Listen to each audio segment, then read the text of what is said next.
Hola, hoy vamos a comenzar con una serie de dos clases que tiene que ver con el manejo de poblaciones.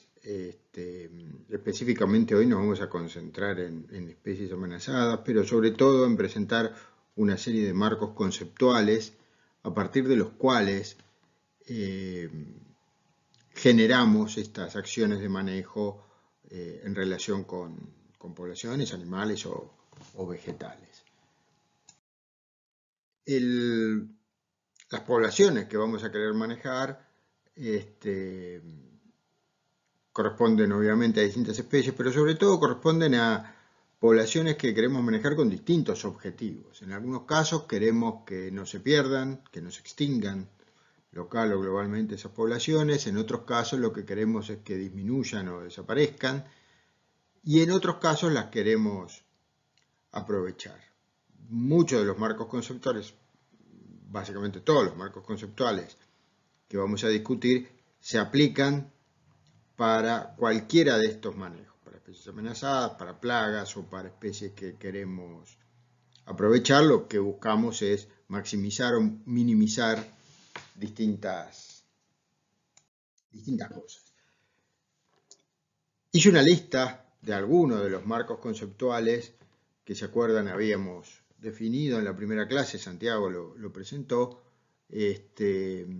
a partir de los cuales vamos a trabajar. El primero es la idea de nicho y hábitat, la de demografía, el análisis de los controles que determinan los cambios en la dinámica poblacional en cuestiones demográficas, específicamente aquellos vinculados con la densodependencia, cuestiones asociadas a la estructura genética de las poblaciones, al ciclo de las especies, a los atributos funcionales de esas especies y a la presencia de estrategias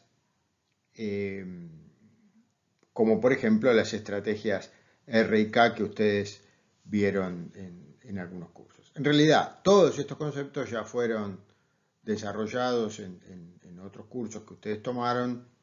Vamos a traerlos de vuelta, complementarlos con algunas cuestiones, pero fundamentalmente ustedes deberían tratar de, lo que no se acuerden, revisarlo en sus apuntes o en los textos que usaron en su momento.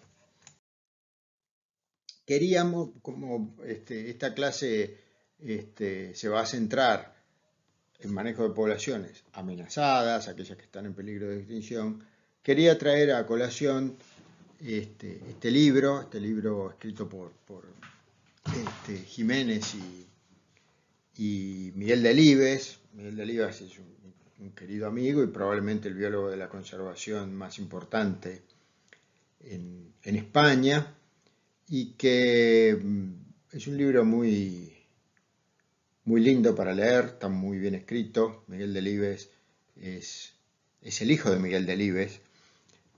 Su padre se llamaba exactamente igual y fue un escritor muy notable de España, ganador del premio Cervantes. Les recomiendo los libros de Miguel Delibes padre y de Miguel Delibes hijo. Y más allá de esta introducción y referencia a Miguel, una de las cosas que hace en un capítulo Delibes es, de alguna manera, con la idea de contestar la pregunta esa que aparece ahí, ¿qué es lo que pretendemos conservar y qué significa recuperar especies amenazadas? Él introduce una suerte de sistemática de los objetivos de conservación a nivel de especie y habla primero de especies carismáticas o especies abanderadas, que son aquellas especies que, por una serie de cuestiones que tienen que ver con su notoriedad, con aspectos emocionales, con aspectos culturales, históricos, etcétera, etcétera, que son fácilmente transformables en un peluche, pasan a ser objeto de la conservación. No por su rol específico, no por su importancia estratégica, sino porque de alguna manera representan, encarnan este ideal de conservación. El foco puede estar también en especies indicadoras, o sea, especies que per se no necesariamente son las más vulnerables, pero que indican la situación de un conjunto de otras especies que sí lo pueden ser.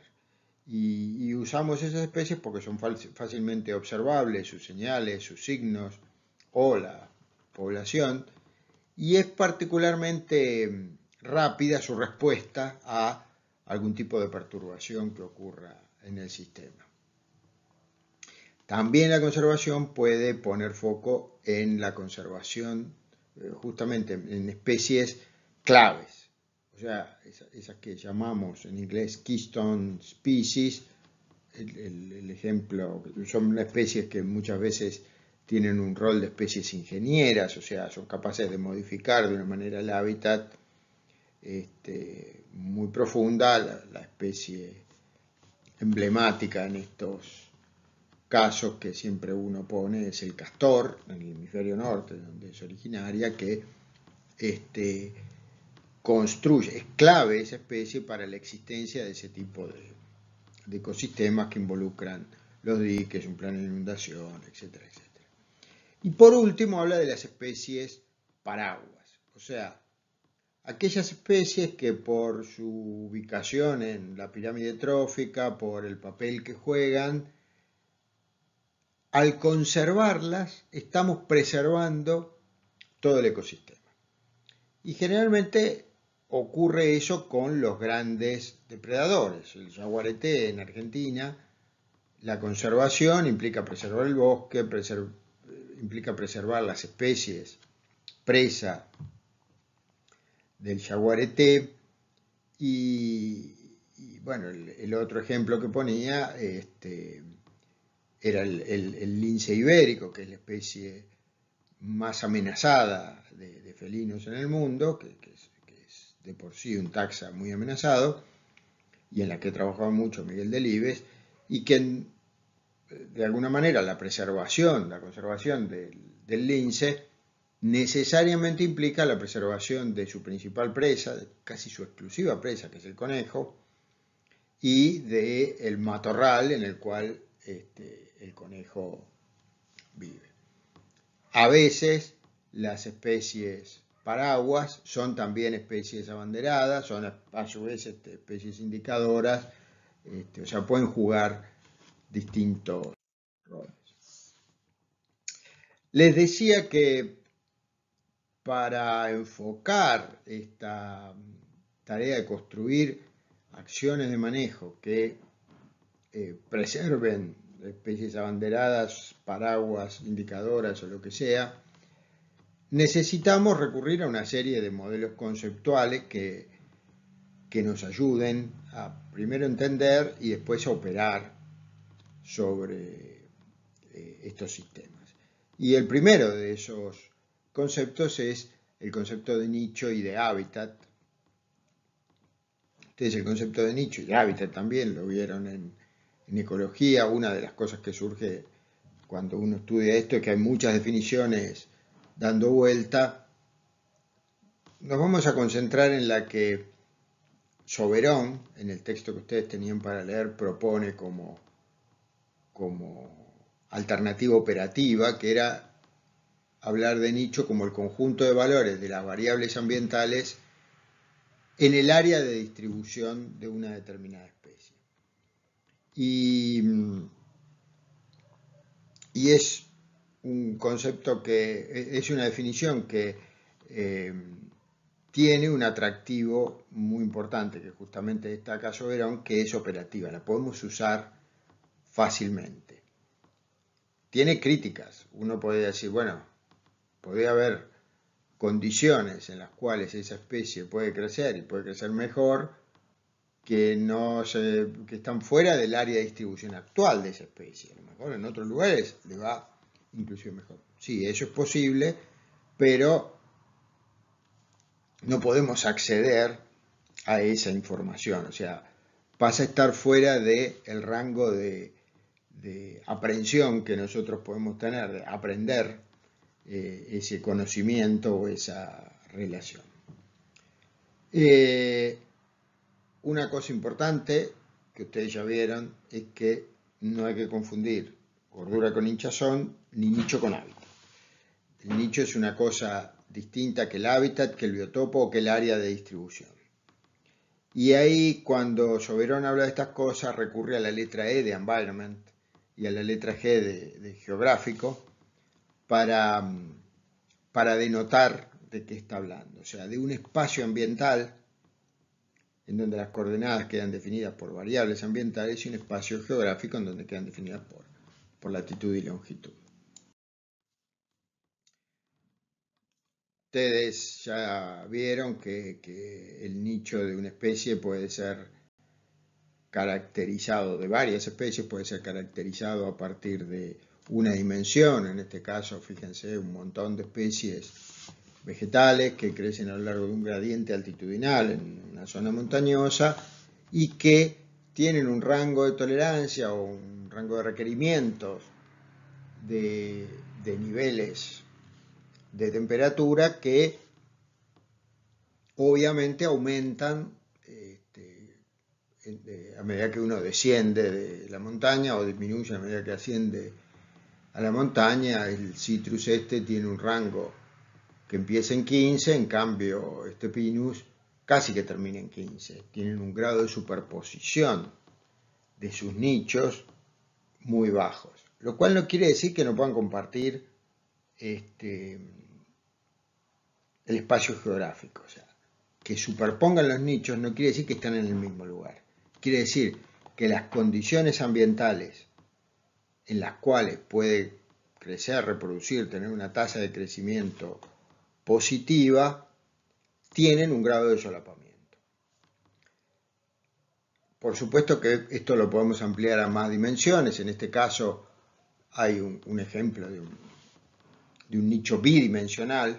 Una dimensión es la temperatura y la otra es la salinidad del agua, de un camarón, un langostino, en donde se incorpora otra cosa interesante que es el desempeño de ese bichito en cada una de esas combinaciones de temperatura y salinidad. Entonces hay áreas en donde ese camarón tiene una tasa de crecimiento muy alta porque no tiene mortalidad, y fuera de ese rango, que está definido por esta área, la mortalidad aumenta y por lo tanto la tasa de crecimiento disminuye. Cuando uno recurre a estas variables, la salinidad, la temperatura, la precipitación, la profundidad del suelo, etcétera, etcétera, está recurriendo a variables o a condiciones del medio que la especie no es posible, no puede modificar, por lo menos en tiempos que involucran unas pocas generaciones de esa especie. Y hablamos de esas variables o condiciones como variables xenopoéticas, que es un nombre lindo y atractivo, y cuando definimos el nicho a partir de esas variables que no son modificadas, que caracterizan desde el punto de vista ambiental el biotopo de esa especie, hablamos del nicho greenelliano. Pero la existencia y la posibilidad de que una especie crezca depende también de una cantidad de factores vinculados al ambiente biótico, no solamente abiótico, y cuando incluimos en la definición de nicho todas esas interacciones bióticas y los recursos que eventualmente se agotan por consumo, hablamos del nicho eltoniano. En la figura de abajo, esa representación tridimensional del nicho de ese camarón incluye una dimensión que es la disponibilidad de alimento, que obviamente se modifica en función del nivel de consumo que tiene el nicho. O sea, estamos ahí incorporando una dimensión del nicho eltoniano. Cuando queremos modelar nichos y a partir de eso modelar áreas de distribución o estimar áreas de distribución, incorporar todas estas dimensiones bióticas es imposible. O sea, registrar todo eso escapa de las posibilidades logísticas y físicas que tenemos para construir esos modelos y para después hacer predicción. Entonces, lo que modelamos son nichos greenellianos, pura y exclusiva. El esquema este es bastante ilustrativo de las ideas que presenta Soberón en su texto. Él representa ahí varios diagramas que corresponden a espacios físicos en un espacio geográfico, G, ¿se acuerdan que habíamos hablado de que él nombraba así? Que representan distintas situaciones. El conjunto A corresponde a las condiciones en donde se dan los niveles de las variables xenopoéticas que permiten a esa especie crecer y reproducirse. El conjunto B corresponde a aquellas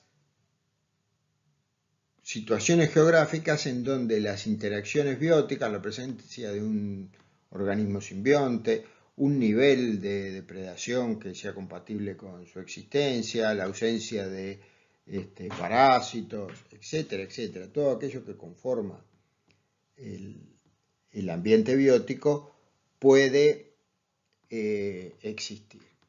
La superposición, o la intersección, mejor dicho, del conjunto A y B determina las situaciones geográficas, los biotopos, en donde esa especie puede efectivamente estar presente, porque se dan las condiciones abióticas y bióticas para que pueda reproducir. Pero falta un componente más, que es el acceso a esos lugares, que queda representado con el conjunto M. M son a todos aquellos lugares a los cuales esa especie puede acceder, por la ausencia de barreras geográficas, porque alguien lo lleva, etcétera, etcétera. Del conjunto de los tres diagramas surge un área que corresponde efectivamente a los lugares en donde esa especie va a estar presente, porque se dan las condiciones abióticas, las bióticas, y la especie puede acceder. Fíjense que la especie puede acceder a otros lugares que corresponden a sitios en donde se dan las condiciones abióticas, o donde se dan las condiciones bióticas, o donde no se dan ninguna de esas. Y esto define un área que corresponde a biotopos en donde la población se constituye en fuente de propágulos o de individuos, y otros lugares que son destino. O sea, puede llegar la especie, puede acceder, eventualmente puede vivir, pero no puede reproducirse e instalarse como tal, porque no se dan alguna de las condiciones abióticas o bióticas. Les recomiendo que miren esta tabla, no nos vamos a meter ahora en detalle, está explicada en el texto de Soberón, pero permite vincular estas áreas, intersecciones y uniones de los distintos conjuntos con los conceptos de nicho fundamental, de nicho potencial y de nicho efectivo, nicho realizado, que ustedes ya vieron en ecología. La idea es que el concepto de nicho ahora lo vamos a usar con un fin específico, orientado al manejo, que es, por un lado, el modelado del nicho y por otro lado el modelado de las áreas de distribución. Fíjense que lo puse con colores distintos cada una de las cosas porque representan transiciones entre el espacio geográfico y el espacio ecológico en distintas direcciones. El modelo del nicho se va a construir. El modelo del nicho es un conjunto de variables ambientales, o sea, es la representación en un espacio ambiental, por ejemplo de temperatura y de precipitación, de las condiciones en las cuales esa especie puede existir. En realidad es como construimos esos esquemas de nicho que habitualmente usamos para ejemplificar cuando ustedes lo estudiaron en ecología. Acá hay una función nu que vincula las características ambientales que tienen los lugares en donde aparece esa especie con esa representación en el espacio. O sea, se pasa del espacio geográfico, en donde hay puntos en donde ocurre la especie en coordenadas geográficas, latitud y longitud, a un espacio ambiental. Y después viene, una vez construido ese modelo de nicho, el modelado de áreas de distribución, ya sea para verificar ese nicho o ese modelo del nicho, o para hacer predicciones en lugares en donde esa especie todavía no se ha distribuido. Fíjense que lo que termina pasando es que construimos un modelo que a partir de la localización geográfica y de las variables ambientales que describen cada uno de los puntos en los que se divide, de las celdas en las que se divide ese territorio, termina siendo invertido para hacer una predicción a partir de variables geográficas de la ocurrencia en el espacio geográfico de una determinada especie. De lo que se trata entonces es de construir estas funciones nu y la inversa de nu para estimar eso que aparece ahí en el texto de Soberón con algunas fórmulas más o menos difíciles, que es la probabilidad de que una especie esté presente en una celda G del espacio geográfico.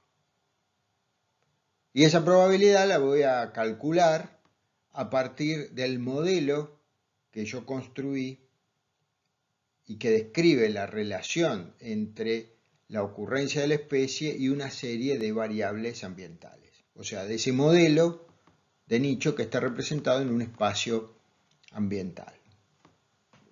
Supongamos temperatura, precipitación y profundidad del suelo. El modelo que vincula eso, y Soberón habla de eso, hay muchos dando vueltas, son de distinto tipo, en general son bastante complicados, pero la lógica detrás es la misma que aplicamos cuando estudiaron, o aplicaron cuando estudiaron el modelo del nicho. O sea, a lo mejor construir solamente un paralelepípedo, un cuadradito, en donde quedan englobadas todas las situaciones en las que fue observada esa especie, en el rango, o mejor dicho, queda definido a partir del rango de dos variables ambientales en las que fue observada esa especie. Eso generalmente no nos alcanza, porque una de las cosas que ocurre es que los nichos terminan definiéndose de manera multidimensional, multivariada. No es solamente una variable, no son dos variables, generalmente son una cantidad superior a 4, 5 o inclusive más. Pero además esas variables no tienen una relación, tienen interacciones. O sea, no me da lo mismo que la temperatura sea 20 grados o 30 grados si la precipitación es 500 milímetros o 1000 milímetros. Y lo mismo con la profundidad del suelo. Entonces, hay interacciones, hay respuestas no lineales, hay respuestas umbral. Todo eso complejiza la construcción de ese modelo y uno recurre a cosas más o menos sofisticadas, redes neuronales artificiales, modelos lineales generalizados, etcétera, etcétera, etcétera. ¿Es importante esto ahora? para entender el proceso que nosotros estamos queriendo analizar, no. Para para generar la distribución una predicción de la distribución de especies, es esencial elegir un modelo adecuado, construir un modelo adecuado eventualmente, calibrarlo y validarlo.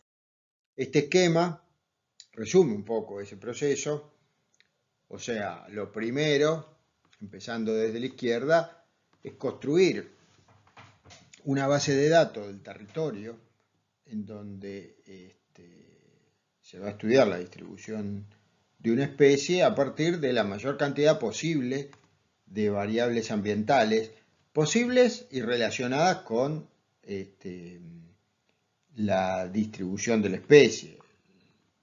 No es que uno va a incluir un mapa de la distribución de cadmio o de estroncio en el suelo, porque no tenemos ninguna evidencia de que eso sea importante en la distribución de la especie. Pero seguramente lo va a hacer la temperatura, seguramente lo va a hacer la precipitación, seguramente lo va a hacer la profundidad del suelo y seguramente lo va a hacer algún descriptor bastante más sofisticado que decir la precipitación media anual. Puede interesar la precipitación en los meses más cálidos, la variabilidad entre la estación seca y la estación húmeda. No me importa solamente la temperatura media, sino la cantidad de días con heladas, las temperaturas máximas absolutas. O sea, la idea temperatura es bastante más compleja a la hora de incluirla como una variable en este modelo.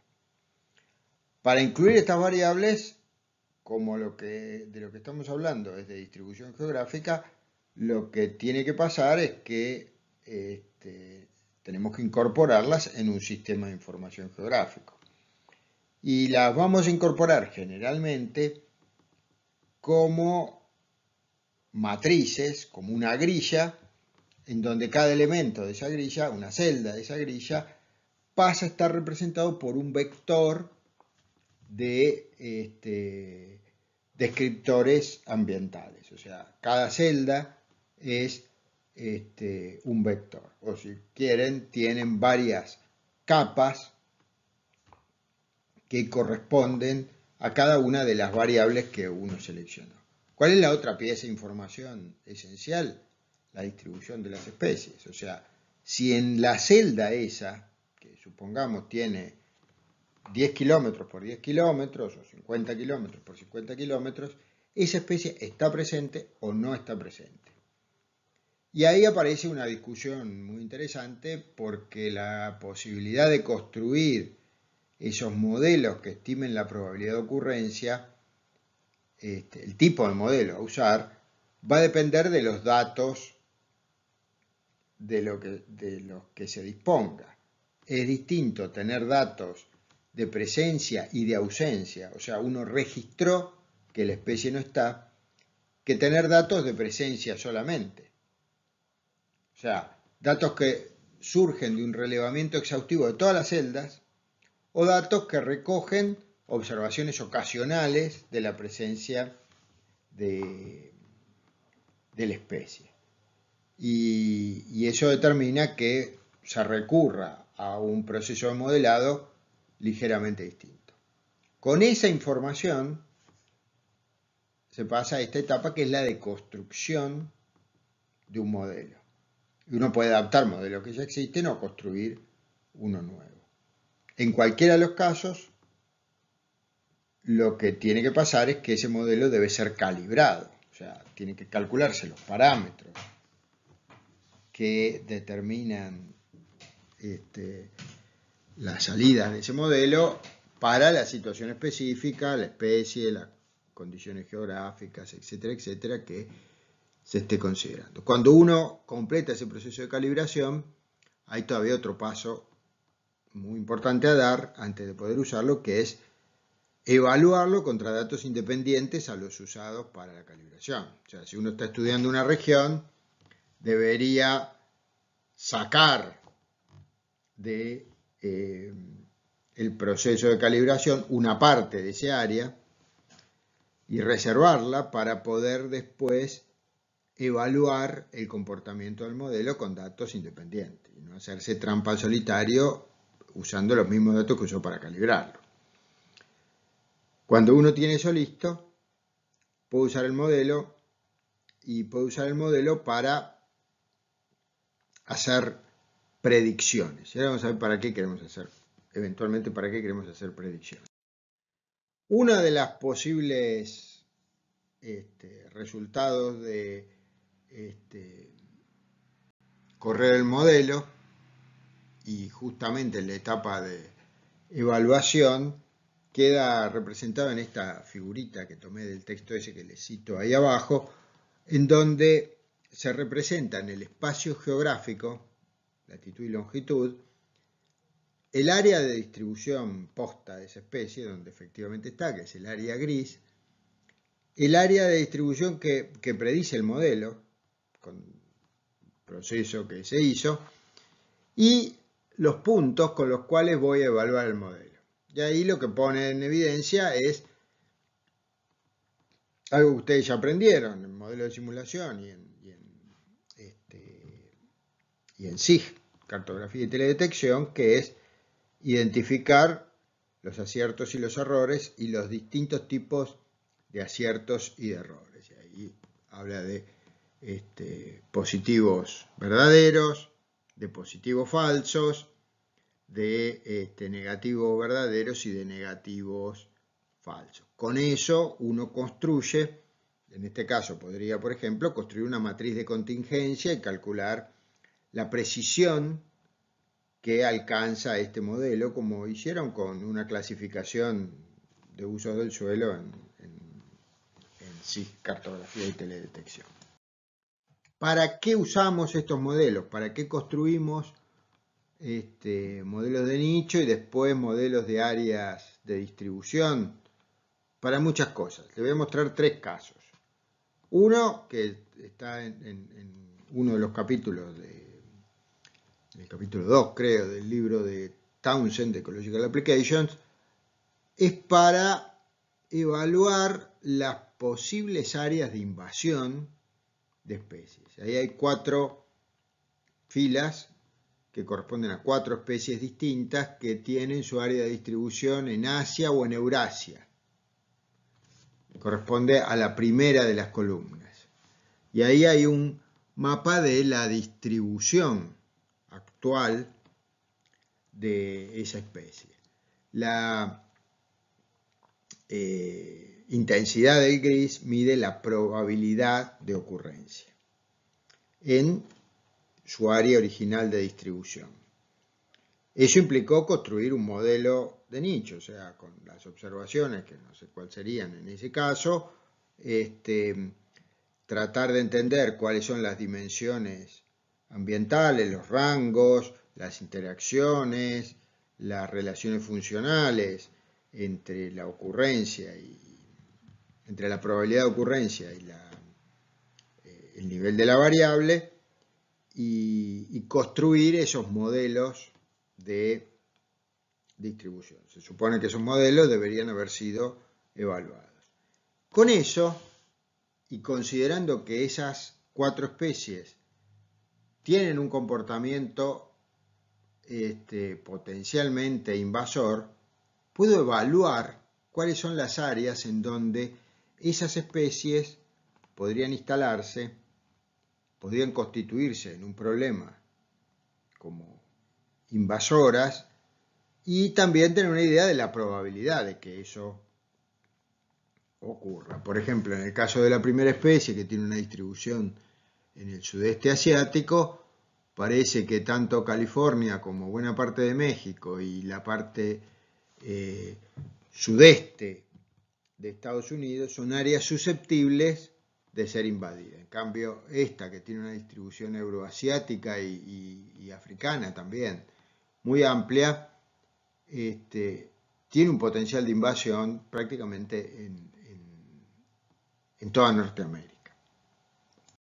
¿Para qué otra cosa? Y acá sí vamos al caso de las especies amenazadas. para entender o para evaluar lugares en donde una especie amenazada, que ocupa ahora un área muy pequeña, puede ser reintroducida. Y este es un ejemplo de un ave neozelandesa, el tacaje, que no tengo la menor idea de cómo es, ahí hay un pequeño dibujito, que ahora está en un lugar remoto, muy chiquitito, reducido. ¿A dónde lo podemos reinstalar a este bicho con probabilidad de éxito? Y entonces lo que hicieron fue construir un modelo de nicho a partir de observaciones, no de dónde está, del área de distribución actual del tacaje, sino del área de distribución pasada, a partir de registros fósiles. Entonces, reconstruyendo el ambiente para las fechas en donde están datados los fósiles, se construye un modelo de nicho y se evalúa dónde hoy aparecen combinaciones de las variables que corresponden en el presente a la distribución pasada de ese ave. Y seguramente asociada a una probabilidad de satisfacer las condiciones del nicho de esa especie. Y un tercer ejemplo de aplicación es estudiar cómo cambiaría la distribución de especies si cambian las condiciones xenopoéticas, por ejemplo, asociadas a cambios climáticos. Y este que les copio acá es un estudio en donde se miró lo que pasaba se construyeron los modelos de nicho, mejor dicho, primero, para 54 especies vegetales y esas especies estudiaron fenómenos de creo que era de presencia-ausencia, sí, de presencia-ausencia en celdas de medio grado de lado, o sea, más o menos 50 kilómetros, y se vinculó su distribución con una serie de variables ambientales. El exceso de agua acumulado anual, el déficit acumulado anual, o sea, el balance hídrico en última instancia, la temperatura mínima absoluta en un periodo de 20 años, la máxima temperatura anual y la cantidad de grados días por arriba de una temperatura base. Con esas 5 variables y, como dice acá, usando redes neuronales artificiales se construyó el modelo de nicho y a partir de esa red neuronal se hicieron predicciones no usando las condiciones actuales, sino las condiciones predichas por alguno de los modelos climáticos que estudian o que simulan cómo sería el clima en generan escenarios de clima a partir de aumentos en la concentración de dióxido de carbono y bueno, otras cosas. Y entonces miraron qué podía pasar con esas especies. Hay especies obviamente que van a reducir su área, otras que la van a mantener y otras que eventualmente la pueden expandir. Esa es otra de las posibles aplicaciones. Vimos 3 que son aplicables en el primer caso invasiones, en el segundo caso a una población amenazada y en este caso a especies que pueden ser amenazadas o estar amenazadas o no. Vimos un marco conceptual que era esta idea de nicho y de hábitat. Vamos a concentrarnos ahora en otro marco con el que ustedes también están familiarizados, que es el de la demografía, la dinámica de poblaciones. Ustedes estudiaron y tienen perfectamente claro que la cantidad el tamaño de una población, la densidad, el número, depende, en el día de hoy, depende de lo que había en el pasado, el día de ayer, el mes anterior, lo que sea, más los nacimientos, menos las muertes y la suma de la inmigración y la sustracción de la emigración. Eso es lo que le pasa a cualquier población. Llevar eso es difícil, llevar un registro de eso, sobre todo en poblaciones silvestres. Recurrimos a juntar todos esos factores que determinan cambios en el número en un parámetro que llamamos lambda. O sea, en realidad lambda es el multiplicador que nos permite saber cómo va a ser en función de cómo era antes la población el tamaño actual. Y lambda puede tener un valor de 1 y entonces la población permanece estable. Hoy va a haber lo mismo que antes, o sea, nació lo mismo que lo que se murió y entró por inmigración lo mismo que se fue por emigración. Puede ser mayor que 1 y entonces la población aumentar, o puede ser menor que 1 y entonces la población disminuir. Generalmente lo que hacemos para estudiar la dinámica de poblaciones es recurrir a modelos que nos permiten simular, describir, calcular cómo va cambiando en un dado intervalo de tiempo el tamaño de la población.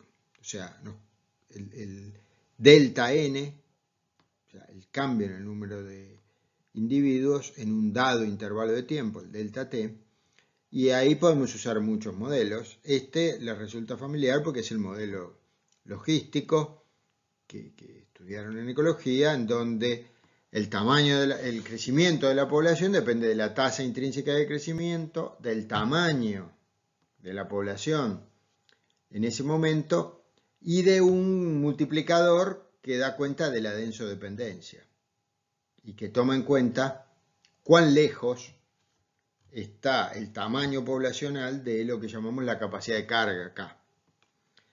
Este modelo es bárbaro, a mí me encanta, me ha enseñado muchísimas cosas y es una referencia conceptual fundamental.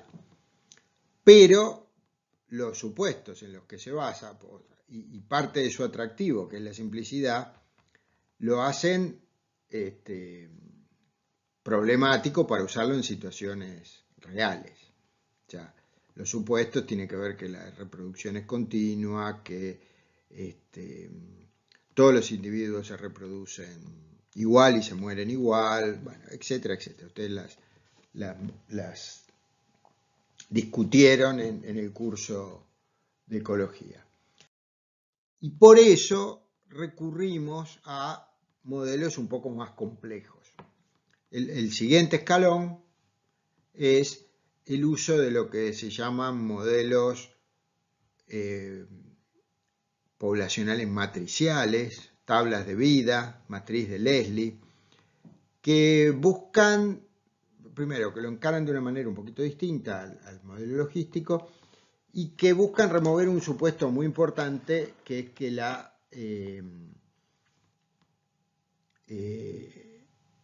las poblaciones se estructuran por edades y que cada uno de esos estadios que pueden definirse dentro de una población, por ejemplo, juveniles, subadultos y adultos, tienen tasas de mortalidad y de supervivencia distintas y también tasas de fecundidad distintas. O sea, podemos ver ahora, modelar una población que tiene juveniles, que tienen subadultos que no se reproducen y adultos que se reproducen y que pasan sucesivamente por estos estados, que tienen una dada supervivencia cada uno y que algunos de esos estadios generan nuevos individuos juveniles. Y eso lo podemos poner en un formato matricial. Vamos a verlo en esta otra diapositiva, ese formato matricial. Y lo que vemos en esa matriz es que si tenemos individuos juveniles, en el tiempo t+1, el año que viene, o el mes que viene, el intervalo de tiempo que nosotros querramos, ¿cuántos juveniles va a haber. Y en realidad el año que viene no va a haber ninguno de los juveniles esos, porque los juveniles estos pasaron todos, mejor dicho, pasaron a subadultos. Todos no. Esto no es 1, es 0,66. ¿Qué quiere decir? Que de los juveniles que había, solamente el 66%, una proporción de 0,66, llega al estado de subadultos. Esa es la supervivencia. Los demás se murieron. Y ninguno pasa a adulto, porque necesariamente por su historia de vida, esa población tiene que pasar por ese estado juvenil. ¿Qué le pasa a los subadultos? No pueden volver para atrás, no pueden generar juveniles, no pueden permanecer más de un año como subadultos y pasan a adultos. No todos, el 72%, o una proporción de 0,72, perdón, o sea, con una mortandad de 0,27 y pico, 27,6, en el pasaje de subadultos a adultos. ¿Los adultos pueden pasar a juveniles de nuevo? No. Lo que nos está diciendo esto es cuál es la tasa de fecundidad. ¿Cuántos nuevos juveniles produce? Porque se reproducen. No pueden volver a subadultos y tienen una mortandad mucho más baja que las otras categorías, de 0,95. Esta matriz representa entonces parámetros fundamentales de la demografía de esa población, que son supervivencia y fecundidad. ¿Cómo hago con esto para saber cuánto va a haber en el tiempo T+1? Tengo que multiplicar esta matriz de fecundidad y supervivencia por el tamaño de la población que hay. Si multiplico M por lo que hay en el tiempo T, obtengo, acá está el resultado, lo que va a haber en el tiempo T+1. Y eso lo puedo seguir haciendo y multiplicando y multiplicando y multiplicando para proyectar la población a lo largo del tiempo. Es más, podría no usar valores constantes de supervivencia o de fecundidad, sino hacerlos variar. En realidad puedo hacer muchas simulaciones en donde cambio un poquitito, o sea, pongo una distribución de frecuencias de valores de supervivencia, atendiendo a que hay años en donde se mueren más, donde se mueren menos y qué sé yo. Y ese juego de cambiar esos valores dentro de un rango plausible es la base de lo que se llaman los análisis de viabilidad de poblaciones. ¿Qué dicen esos análisis? Dicen, haciendo simulaciones con distintos valores plausibles de supervivencia y de mortalidad, en un porcentaje superior al 50% de esas simulaciones, de las 1000 que hice, la población se extingue a los 50 años. Si aumenta un poquito la supervivencia de los juveniles, en realidad bajo la probabilidad de extinción de 50% a 15%. ¿Sí? Es una herramienta muy poderosa, quienes cursen biología de la conservación lo van a ver con más detalle, para analizar el potencial efectivo de extinción de una especie. En el caso del texto, presento un ejemplo con koalas, en donde lo que hace es comparar dos áreas distintas, en donde los parámetros demográficos que determinan la supervivencia y la fecundidad de los koalas son ligeramente distintos. Y entonces construye un modelo matricial, del tipo que hablamos, para proyectar lo que puede pasar. Y lo compara con los datos efectivos de koala, para ver si eso tiene un valor razonable en cada uno de los lugares. Y fíjense que las simulaciones tienen un intervalo de confianza. ¿Por qué? Porque estos valores fueron, en realidad, esto corresponde a la media, y fíjense que ahí al lado pone el desvío estándar. O sea, lo que tiene es una distribución de frecuencias para esos valores, y cada simulación muestrea en esa distribución de frecuencia un valor y lo pone. Y con eso entonces en realidad uno tiene para cada uno de esos años muchos valores distintos de población que puede promediar y que puede describir la variabilidad, tanto para un sitio como para el otro. Pero después lo que puede hacer es eso que les decía, que es ver si se modifica la fertilidad, la mortalidad de los jóvenes, la mortalidad de los adultos reproductivos en un 10% para arriba, en un 10% para abajo. O sea, jugar haciendo lo que uno llamaría un análisis de sensibilidad. Uno puede ver si el lambda, que se acuerdan que habíamos definido antes, cambia de manera sustancial. Y parece que en este lugar, casi independientemente de lo que pase con la fecundidad y con la mortalidad, el lambda es menor que 1, o sea que la población cae. En cambio, en este otro sitio, el lambda es mayor a 1, o sea la población crece. Ese ejemplo o esa aplicación de modelos matriciales que correspondía a koalas, se puede aplicar en situaciones muy distintas. Con Marcos Teixeira, que seguramente lo conocen porque cursaron con él alguna materia, modelos de simulación o modelos estadísticos, con él hicimos un análisis para una población que tiene un comportamiento seminatural, que son las ovejas en Patagonia. Y una de las cosas que uno observaba con la demografía de esa especie, de las ovejas, es que en los lugares en donde había registro caían irremediablemente. ¿Y por qué caen las ovejas? De alguna manera lo que estaba pasando es que las ovejas parecen extinguirse en Patagonia. Y las razones detrás de eso es que que se esgrimían es que, bueno, están cambiando las condiciones ambientales, el sistema se está desertificando, llueve menos, bueno, hay una reconversión a otros sistemas con vacunos, o la situación económica hace que no sea rentable. O sea, podía haber razones ambientales, razones económicas, económico-empresariales, o razones demográficas.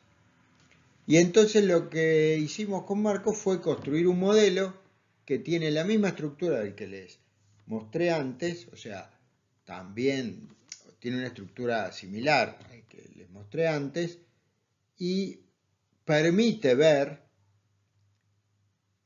poner a prueba esa hipótesis si las cuestiones demográficas, o sea, usando los valores de fecundidad y de mortandad efectivamente observados en una serie de estancias, el lambda de las ovejas es positivo o negativo.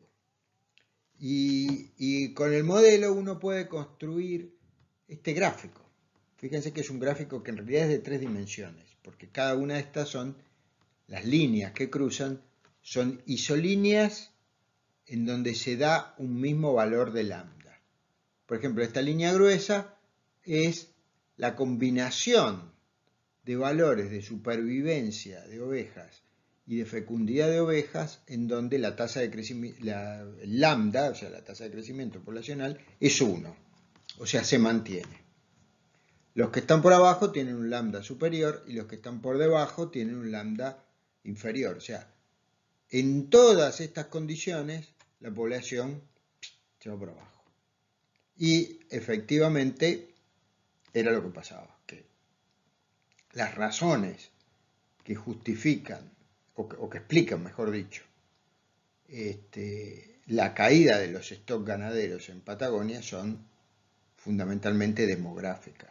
El sistema no es capaz de soportar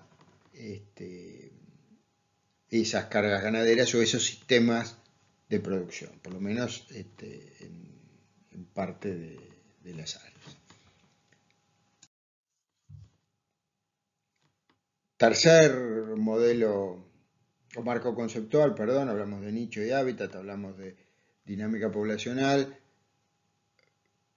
Retomemos y pensemos ahora en estructuras genéticas de las poblaciones, y particularmente en dos aspectos que tienen que ver con la situación que pueden enfrentar especies amenazadas, en peligro de extinción, que es la pérdida de variabilidad genética y la endogamia. No nos vamos a meter a ver en esto lo saben bien, lo vieron no solamente en ecología, sino que lo vieron en genética y evolución, pero está bueno conectarlo a un concepto que sí es importante en biología de la conservación, que es los vórtices de extinción, y que determinan esto que acá aparece en este esquema que está en el capítulo de Townsend, que lleva a la extinción de una especie. Y eso está fundamentalmente asociado a un tamaño poblacional bajo. Ese tamaño poblacional bajo puede estar asociado a variabilidad ambiental, cambio climático, a catástrofes o a una serie de procesos que tienen que ver con la destrucción de hábitat, degradación ambiental, sobreexplotación, presencia de especies exóticas o qué sé yo, que están determinando de manera conjunta que el tamaño de una población empiece a reducirse.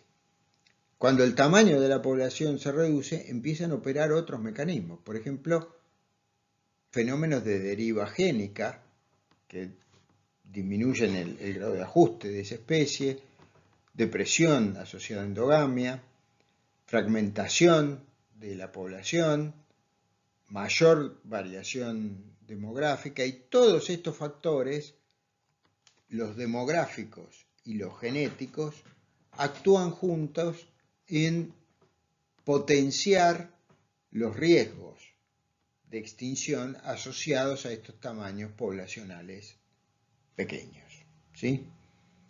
Y bueno, entonces en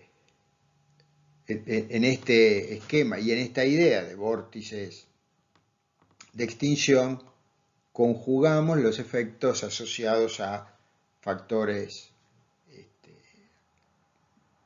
con aspectos demográficos y con aspectos genéticos. Vuelvo al libro de Ignacio Jiménez y de Miguel Delibes y a un capítulo en donde discuten un poco estas cuestiones vinculadas a la posibilidad de que una especie se extinga o de que una especie se termine recuperando. Y ponen un esquema que a mí me gusta mucho, en donde en última instancia lo que determina que una especie se extinga o se recupere es la tasa de fecundidad o la mortandad, o sea, la dinámica poblacional de esa especie. En última instancia podemos reemplazar eso de fecundidad y mortalidad por lambda, que pasa a ser un parámetro crítico en definir qué le pasa a una especie. Y el lambda, como veníamos viendo, tiene una cantidad de factores que lo determinan. Por un lado, la biología de la especie, que tiene que ver con si es una especie generalista o es una especie especialista, si es K estratega, R estratega, digamos, cuestiones que son intrínsecas, la tasa intrínseca de crecimiento, que tiene que ver con su tamaño, en fin, aspectos de la autoecología de la especie que condicionan esa fecundidad y mortalidad. Por ejemplo, el caso del lince ibérico, que es un ejemplo, bueno, está ahí en la tapa del libro El lince ibérico, uno de los problemas que tiene el lambda o el aumento del lambda es que es una especie extremadamente especialista en cuanto a su dieta. Come conejos el tipo, no come otra cosa, o sea, lo meten dentro de una jaula de gallinas y no las come, no entiende que eso es comida, no lo sabe procesar, o sea, tiene ahí un problema muy importante porque frente a la ausencia de conejos, no tiene presas alternativas.